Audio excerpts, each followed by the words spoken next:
extravagant. He didn't love in order to get something from us, but to give everything of himself to us. In other words, it wasn't a selfish love. It wasn't like, well, I love them because I can get something out of them. No, it's just because he loved us. And how we respond is just our natural response to that. Love like that. Now, I got one more to read. This is a very familiar passage. A lot of these are very familiar, but it's okay to read familiar things. 1 Corinthians chapter 13. We call this the love chapter. If we want to know what God's love is like, 1 Corinthians chapter 13 tells us. Verse 1. Paul says, though I speak with the tongues of men and angels, but have not charity. Now, the word charity there is a King James version of the word love. And the reason they used the word charity instead of love there is because they wanted to distinguish this word.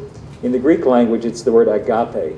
There are different Greek words for love. Now, we just have one word for love. We say love, and we use it in all kinds of different contexts. I think we've mentioned that before. We say love. We say I love my dog. We say I love pizza. We say I love my wife. But, you know, we probably love our dog and pizza and our wife in different ways. Probably that's a different kind of love that we have for our spouse than we have for pizza, I hope. I hope that's the case. But in the Greek language, there are specific words to designate these different kinds of love. There's one Greek word that means husband and wife romantic love. There's another Greek word that means friendship kind of love that friends have, love for one another. But then there's this other word called agape. In the Greek language, in the classical writers, they didn't use it very much. So the Bible writers chose it to use to describe God's love. And so to recognize that, the King James translators have translated the word charity, which means this selfless giving kind of a love.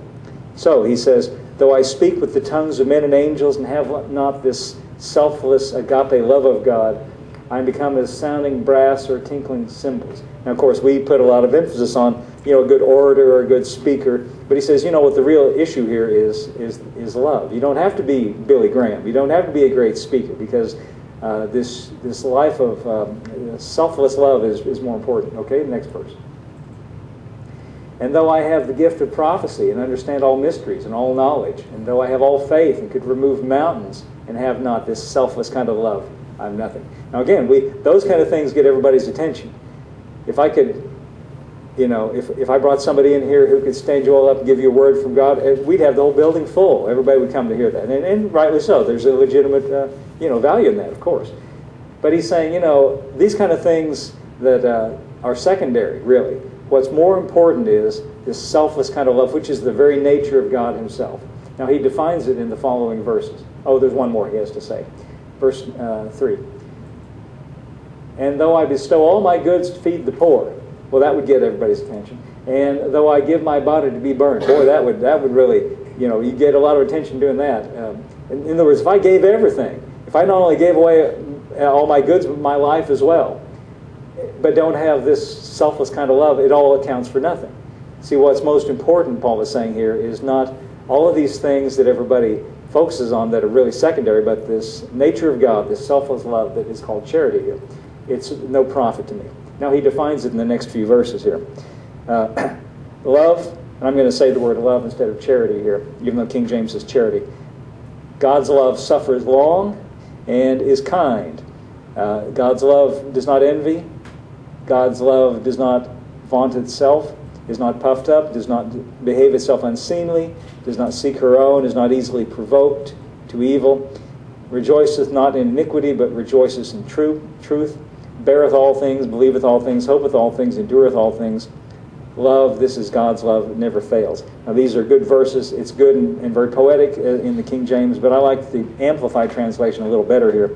Go back to verse 4 just for a second, Phil, and give me the Amplified translation. I like the way it says it.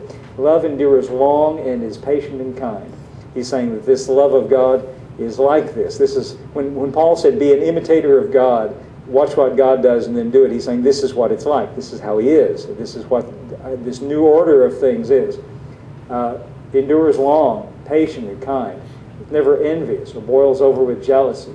Is not boastful or vainglorious. Does not display itself haughtily. So all these things perfectly describe Jesus, don't they? Is not conceited, arrogant, inflated with pride. Is not rude or unmannerly. Does not act unbecomingly. Love, and they specify here for our benefit, God's love in us, does not insist on its own rights or its own way. This is like what Peter said when he said, if you suffer wrongfully and endure it, this is thankworthy. It does not insist on its own rights or its own way. It's not self-seeking. It's not touchy or fretful or resentful. It takes no account of the evil done to it. Pays no attention to a suffered wrong. Now stop right there for a second.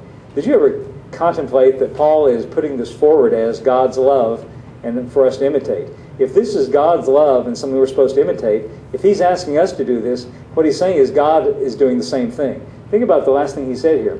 Takes no account to the evil done to it. Pays no attention to a suffered wrong. Did you know this is God's attitude about it? Most people think just the opposite. The main thing he does, his main job is like he's got a big feather quill pen and he's got a long white beard and he's about half mad and he's looking around and he's got a big scroll and he's, aha, I caught you there, I'm going to write that down. You're going to get what's coming to you. Eye for an eye and a tooth for a tooth. That is an old order of things that has passed away. And we have been brought into a new order of things because of the blood of Jesus. God didn't have to look around looking for all the things done wrong. He already saw them all and put them on Jesus 2,000 years ago. And this is the love that God has for us, not just for us, but for the world as well.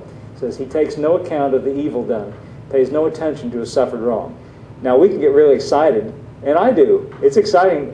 I mean, this is a good truth to understand that God treats me this way. But what Paul is saying is here, this is the way God treats you. This would be an appropriate way for us to treat those around us as well.